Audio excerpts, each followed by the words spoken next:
Après les consultations menées par le Conseil spécial du chef de l'État en attente en attente d'un gouvernement d'union nationale, nous allons essayer d'analyser les contours de cette question avec M. Cédric Moudian.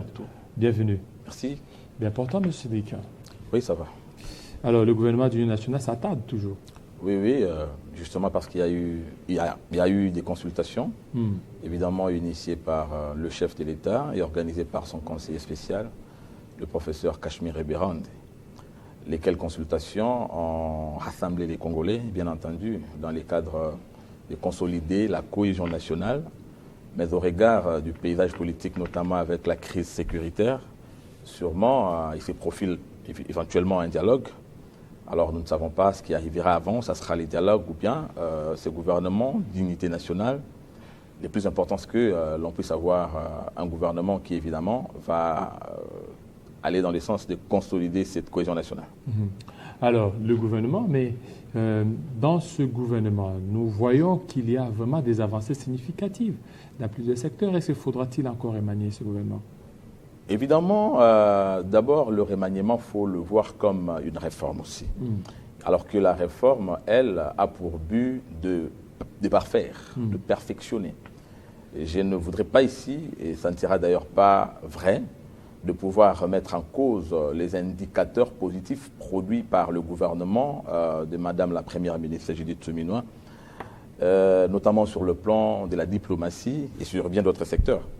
Mais il va falloir ici rappeler que la note souvent donnée par la population à un gouvernement a souvent un regard important sur les secteurs économico-financiers. Donc souvent, lorsqu'on apprécie un gouvernement, on tient compte des indicateurs socio-économiques. N'oubliez pas que nous avons un président de la République issu d'un combat. Son combat était résumé, et nous l'avons toujours considéré un dogme. Le peuple d'abord, déjà que son parti politique, celui duquel il est issu, s'appelle Union pour la démocratie et le progrès social. Alors, déjà sur ce point-là, la note à donner au gouvernement doit surtout se rapporter à la finalité de l'action du gouvernement qui se trouve être le bien-être social. Et sur ce plan-là, je pense qu'il y a de quoi réfléchir davantage, puisque nous étions sur un élan, évidemment, de croire, bien entendu, à un lendemain beaucoup plus mieux lorsque le peuple congolais s'est décidé de donner au président de la République un second mandat au regard du bilan du premier mandat. À ce niveau, je crois qu'il va falloir que nous puissions davantage faire mieux, alors que les indicateurs commencent à devenir rouges. C'est ce qui donne, les indicateurs, notamment en finances publiques, commencent à devenir rouges. C'est ce qui donnerait peut-être la consistance et la raison, l'évidence de penser à un gouvernement d'union nationale. Mais c'est assez fort. Comment, au niveau économique, quand on voit qu'il y a la stabilité macroéconomique, il y a des améliorations, contrairement à ce qu'a fait l'ancien argentier Nicolas Kazadi, mais Doudou Fwamba, il a su beaucoup plus maîtriser la donne. Il est là dans un contexte de guerre, mais il continue beaucoup plus à s'imposer d'une manière positive. Vous n'avez qu'à voir, d'abord ici à Kinshasa, il a eu à débourser plus de 50 millions pour la réhabilitation des infrastructures. Chose que l'ancien gouvernement provincial reprochait à Nicolas Kazadi de pouvoir bloquer les choses. Sans remettre en cause les efforts combien louables et dispendieux de l'actuel argentier, qui est bon. Mais je ne voudrais pas que nous puissions ici nous hasarder à faire une comparaison qui serait tout de suite balayée par la technicité, notamment des experts qui nous suivent. Je voudrais ici parler des institutions de Bretton Woods. Puisqu'il faut rappeler que, en termes, par exemple, parce qu'on va parler de certains indicateurs rapidement, pour essayer de balayer du revers de la main ce que vous avez dit, si je dois prendre juste le premier semestre de l'année 2024, où vous avez l'assignation avec l'ancien ministre, l'ancien argentier Nicolas Kazadi, qui a atteint 111% au premier semestre. 111%. 111%. Alors qu'au premier semestre, au deuxième semestre, puisqu'il a quitté le gouvernement au premier semestre. Et au second semestre, vous avez l'assignation qui cette fois-ci n'atteint pas les seuils de 100%, qui navigue autour de 95-97. Si d'ailleurs, nous avons pu avoir la possibilité d'atteindre une moyenne couvrant ce qui manquait pour atteindre les 100%, même encore dépassé, c'est au regard du travail, de l'impact du travail du ministre Nicolas Kazadi. C'est déjà un indicateur très important. Et si par ailleurs nous rentrons dans la même période pour apprécier le déficit du Trésor, qui aujourd'hui n'est pas contrôlé, les déficits du Trésor déjà n'est pas contrôlé, vous verrez qu'au premier trimestre de l'année 2024, nous avons le ministre Nicolas Kazadi à un déficit du Trésor évalué à 75 millions. Alors qu'au premier trimestre de cette année, les déficits galopent, dépassant 611 millions. Vous savez faire la comparaison. Mais les gens me poseront la question, mais là, ça ne se comprend pas. On ne sait pas comprendre déjà, puisque nous parlons social. Il faudrait bien sûr que l'action gouvernementale, les indicateurs macroéconomiques puissent avoir un impact sur le vécu quotidien. Alors il va falloir peut-être évoquer un indicateur, un aspect social. Je prendrai la retraite moyenne du fonctionnaire sous Nicolas Kazadi. Avant Nicolas Kazadi, la retraite moyenne du fonctionnaire est évaluée à moins de $10. À l'arrivée de Nicolas Kazadi, vous avez la retraite moyenne qui va au-delà de $200. Cela s'explique par la rigueur apportée par Nicolas Kazadi à travers les réformes, puisqu'aujourd'hui, rejeter ce travail fait par Nicolas Kazadi voudrait revenir à l'opacité dans la gestion. Le fait qu'aujourd'hui, nous soyons en train de nous écarter de cette rigueur, notamment avec la non-application de la loi sur la déclaration fiscale du patrimoine et de revenus physiques, serait peut-être aussi à la base de cela. Parce que lorsque Nicolas Kazadi succède à Sele Alagouli, déjà la RDC, qui a une économie extravertie, était presque en autarcie au regard... En plus, n'oubliez pas que Nicolas Kazadi a fait 3 ans. Il a fait 3 ans ans au gouvernement, alors que le jeune Doudou Fouamba, il n'a qu'une année. Mais regardez les avancées, c'est que c'est prometteur pour lui. C'est bien pour ça que j'avais souligné qu'il n'est pas mauvais. Mais n'allez pas aller sur le champ des comparaisons. Puisque déjà, lorsque Nicolas Kazadi succède à Sele Alagouli, c'est un secteur mort. Le secteur des finances publiques est totalement mort, déjà avec une sorte d'indiscipline de la malversation, de la gabegie financière érigée en système, ce qui a fait que nous soyons en rupture de confiance avec les institutions de Bretton Woods qui se trouvent être des partenaires naturels, des partenaires internationaux.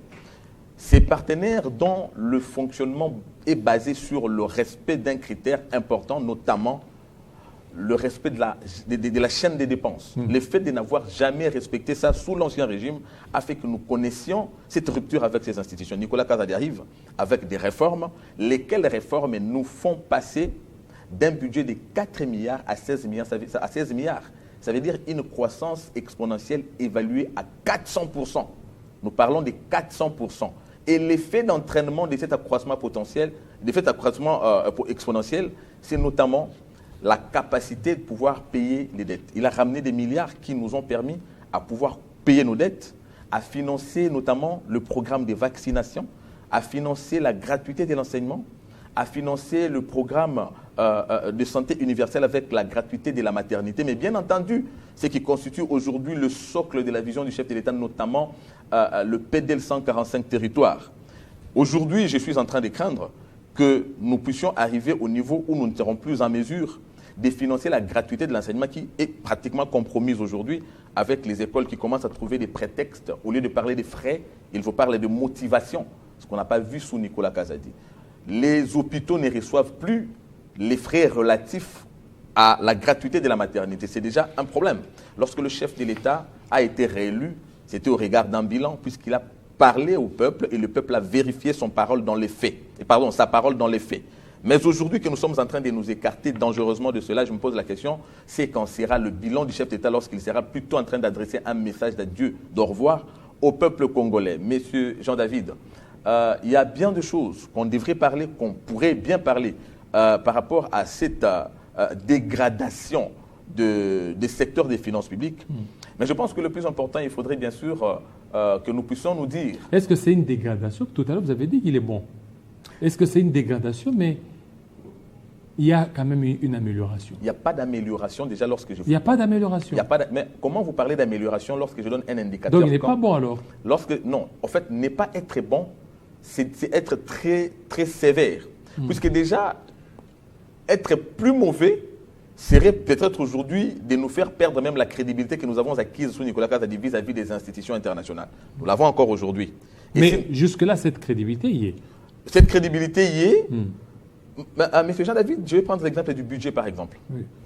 Le budget que Nicolas Kazadi nous a laissé, c'est un budget non seulement de 16 milliards, mais avec à la fin, parce que le budget étant un objectif, il faut l'apprécier à la fin, il y a déficit ou bien il y a excédent. Nous avions oublié les déficits budgétaires sous Nicolas Kazadi. Aujourd'hui, peut-être on nous parlerait du même chiffre, ou même encore plus, mais ça ne risque que d'être un objet creux. Ça risque d'être un chiffre qu'on ne saura pas atteindre en termes d'assignation aujourd'hui au regard de la discipline, de l'orthodoxie financière qui est appliquée pour atteindre cet objectif-là. Voilà pourquoi j'ai dit, nous sommes plutôt en train de nous éloigner. La crainte émise ici, c'est de voir que nous puissions même commencer à connaître le problème d'arrêt de paiement, que les chantiers déjà en cours d'évolution puissent se stopper. Nous sommes en train ici de tirer la sonnette d'alarme, que l'évolution n'est pas positive. Donc nous sommes déjà en train de connaître une descente aux enfers, mais nous avons encore une situation récupérable. Et je voudrais souligner une chose importante.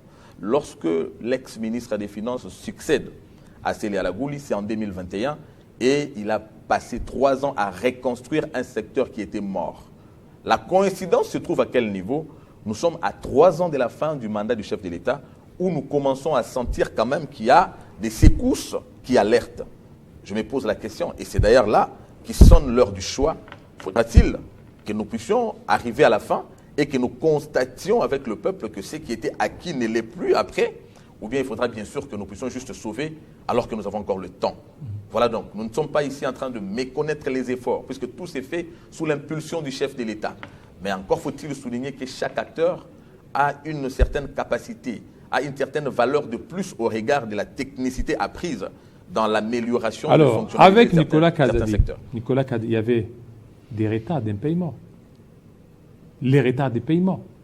Mais avec le nouveau ministre, on sent qu'ils sont payés à temps.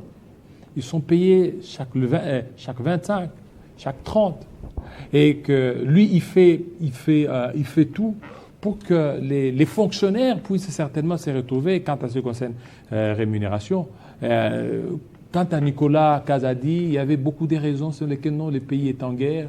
Tout était en mode d'urgence, et il n'y avait absolument pas de résultats, si ce n'est que des rétrocommissions. On a vu avec ce qui s'est passé à la fin de son mandat. Déjà, je ne sais pas si c'est le monde à l'envers lorsque vous dites que sous Nicolas Kazadi, il y avait des retards d'un paiement. Je pense plutôt qu'on est dans ces trucs de retard de paiement maintenant. Avec Doudou Fwamba.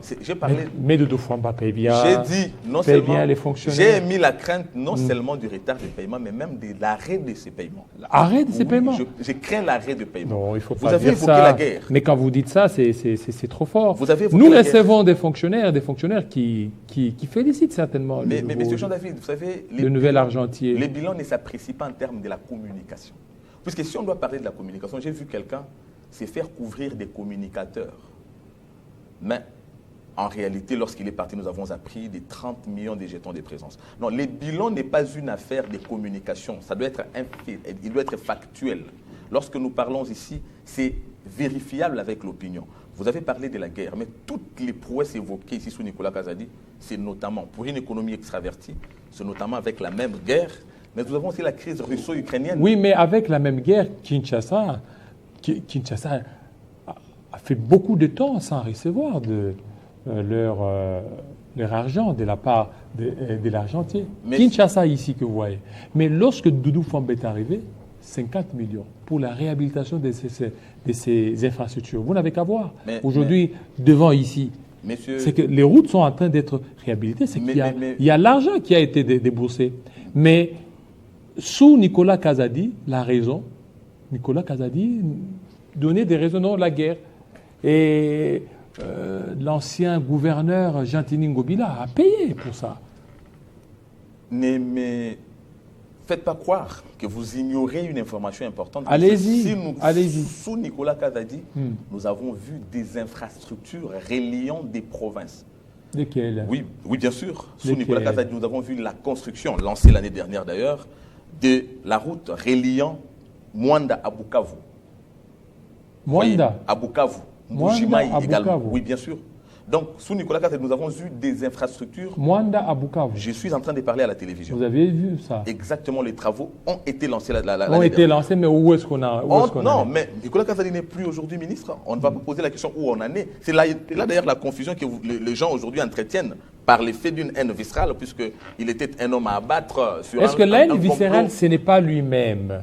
Bon, il parlait par exemple. Exactement, sur fond d'un complot, on entretient une confusion par rapport à ce que vous avez dit à la fin, c'est qui a milité peut-être à sa sortie du gouvernement avec cette confusion sur le dossier forage et lampadaire par exemple. Mais non, il était ministre des Finances et vous êtes censé... Et des rétrocommissions, c'est-à-dire l'argent qui venait d'abord, on bouffe d'abord et puis on va se le partager après. Et c'est ça d'ailleurs, c'est ça la mauvaise interprétation. On va se le partager après. Je prends les deux sujets dans la foulée. Allez-y. Le premier sujet, c'est cette histoire de forage et lampadaire. Il est ministre des Finances et la compétence étant d'attribution, il a les attributions qui constituent sa compétence. En tant que ministre des Finances, il est face à deux dossiers, des deux secteurs différents. Vous avez les lampadaires pour la ville de Kinshasa, vous avez les forages pour le ministère du Développement Rural.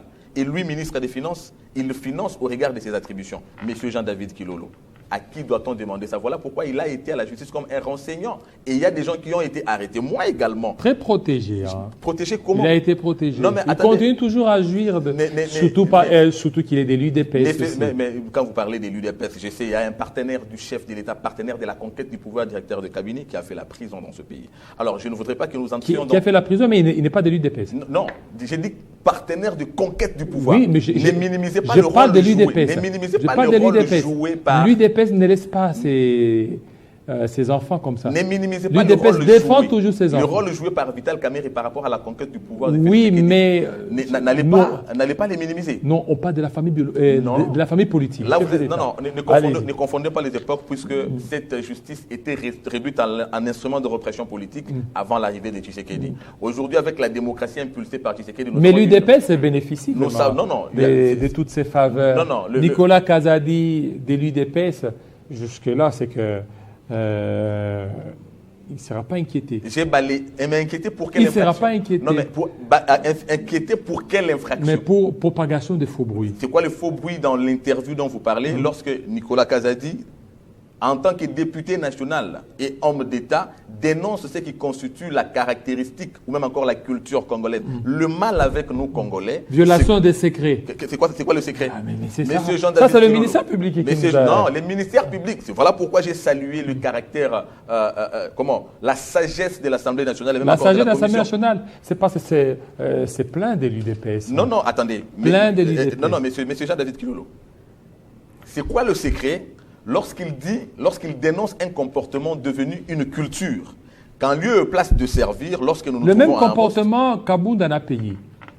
Lequel comportement? C'est-à-dire que les mêmes propos. Non. Kabound. Non. Jean-Marc Kabound a payé. C'est tout différent. Jean-Marc Kabound qui fait une affirmation, il le dit, on voit. Mais c'est que lui a fait, Nicolas Kazadi, ce n'est pas une affirmation. Non, il n'a pas affirmé. Lorsque l'argent vient, on se le partage avant et puis le projet après. Et il a affirmé quoi? Mais c'est une affirmation pour dire que dans l'entourage du chef de l'État, il y a des brebis galeuses. C'est un raccordement frauduleux, puisqu'il a dit la culture congolaise, c'est celle, et ça se vérifie, les cas les plus patents, c'est par exemple le projet Bukangalonzo, qui devait être une réponse à un problème qui constitue l'épine dorsale des Congolais depuis la nuit des temps, notamment l'autosuffisance alimentaire. Non, essayez de vous assumer au lieu d'aller prendre Bukangalonzo. Mais puisque c'est un cas d'espèce. Allons-y au niveau c'est un cas d'espèce. C'est un cas d'espèce. Lui-même. Il faudra que nous l'évoquions. Lorsque Nicolas Kazadi condamne un comportement, c'est puisqu'il voudrait voir effectivement que les gens puissent se rallier à cette vision du chef de l'État qui constitue l'espoir, puisque dans la même interview, Nicolas Kazadi dit de tous les systèmes, Tshisekedi est aujourd'hui l'espoir parce qu'il est en train de nous ramener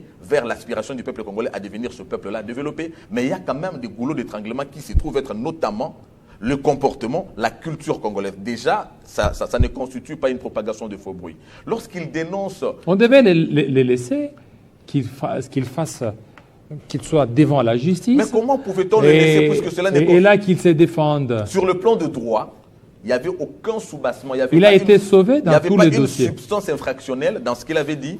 Et ça allait être illégal que de l'amener devant le juge. Voilà pourquoi, couvert des deux ceintures de sécurité, notamment le fait d'être un peuple d'un pays qui se veut démocratique. Deuxièmement, député national avec un statut protégé, un député ne peut pas être poursuivi pour ses opinions. Pour ses opinions, non. Pour ses opinions, dans les cadres de ses fonctions. Là, c'était pas dans les cadres de ses fonctions. Là, c'était en dehors de ses fonctions. Non, le député national, c'est un porte-voix. Porte-voix. C'est un porte-voix de la population. Évidemment. Écoutez, donc, il a droit ça, c'était dans une émission. Évidemment. Dans une émission. Et dans cette émission, c'est que dans les cadres de ses fonctions, c'est quand il est devant les perchoirs. Non. Il est député national. Dans une émission, il l'est aussi. Écoutez, ça dit qu'on n'est pas député national dans toutes les circonstances. Est-ce que... et tel qu'il est là, parce qu'il est député national et qu'il commettait certaines infractions, vous dites qu'il est député national. C'est lorsqu'il est... Ça dépend du caractère de l'infraction. Mais vous ne voyez pas que c'est quand il est devant les perchoirs que tout ce qu'il dira, il est couvert. Mais non. Nicolas Kazadi était devant votre consoeur comme un acteur politique, de surcroît député national. Il était en train de parler de la République. On est député par rapport aux... Et là, il parlait en tant qu'ancien argentier. D'abord, il parlait en tant qu'ancien argentier. Effectivement. Mais la qualité qu'il avait aujourd'hui, c'est député national. C'est le député Nicolas Kazadi qui parlait. Et en tant que député national, il avait une protection légale qui, notamment, ne permettait pas qu'il soit poursuivi par rapport à ses opinions. Et ces opinions-là, il n'y avait rien de secret en cela. Nous l'avons toujours dit, le comportement du Congolais, c'est la danse, c'est la jouissance. Encore qu'il a dit, c'est bien de jouir, mais encore faut-il beaucoup travailler. Vous voyez, moi j'ai retenu de son interview un caractère pédagogique, un message d'instruction d'un homme d'État. Ici, le plus important, ce n'est pas ces raccordements frauduleux que seraient en train de faire ses détracteurs, mais nous sommes face à une réalité. La réalité, c'est que dans tout ce que nous pouvons avoir au regard du caractère démocratique qui constitue notre système politique, il faudrait que nous envisagions la finalité de tout ce que nous faisons. La finalité, j'avais rappelé, c'est le bien-être du peuple congolais. Le bien-être passe par le prouesse que chaque ministre est appelé à réaliser comme rempart dans l'équipe qui se trouve être le gouvernement. Nicolas Kazadi en a fait montre. Aujourd'hui, évidemment, celui qui est là est en train de jouir, est en train de travailler au parfum de prouesse de Nicolas Kazadi. Et bien entendu, et nous avons évoqué quelques faiblesses qui constituent ce que nous avons considéré être l'alerte. Donc cette alerte par rapport à ce changement, évidemment, qui doit arriver pour que nous puissions sauver ce qui doit être sauvé. Nous sommes en train de constituer le bilan du président de la République. Nous, qui avons lutté, n'accepterons pas que demain le président de la République soit devant le peuple et que celui-ci lui dise tout ce qui a été à la base de ta réélection, nous ne l'avons plus aujourd'hui au regard de la gestion de certaines personnes. Et on dirait qu'il y a une machine politique qui serait en train de travailler de manière à écarter de l'entourage du chef de l'État ceux qui sont en train de faire un bon travail et ce, par ceux qui constituent le mauvais entourage par leur façon de faire la politique ou encore de gérer ou d'exprimer, de renvoyer l'ascenseur au président et puis qui leur a fait confiance. Nicolas Kazadi est parti de ses fonctions à la suite d'une intoxication d'un membre qui se trouve être proche du régime. Et c'est là qu'il consacre la véracité de sa parole lorsqu'il parlait de l'entourage du chef de l'État. Voilà pourquoi à nous, peuple congolais, ici je parle en tant qu'acteur politique, en tant qu'économiste, en tant qu'intellectuel, il y a lieu évidemment de tirer cette sonnette d'alarme et dire au président de la République les indicateurs sur le plan des finances publiques qui constituent l'élément fondamental de l'appréciation d'un régime et d'un gouvernement commencent à inquiéter et il y a de quoi tirer toutes les conséquences. Voilà, merci beaucoup M. Cédric Moudiantou, surtout de votre passage. Merci à vous fidèles téléspectateurs, vous avez été nombreux à suivre, vous aviez raison. Restez branchés sur Télé 50, 15 ans déjà, ça se fait même dans vos maisons. Alors, la grande édition, ça sera avec Christopher Ochokoum, 20h, heure de Bunagana, 19h, heure de Kinshasa, 19h, heure de Matadi. Restez branchés sur Télé 50. À très bientôt.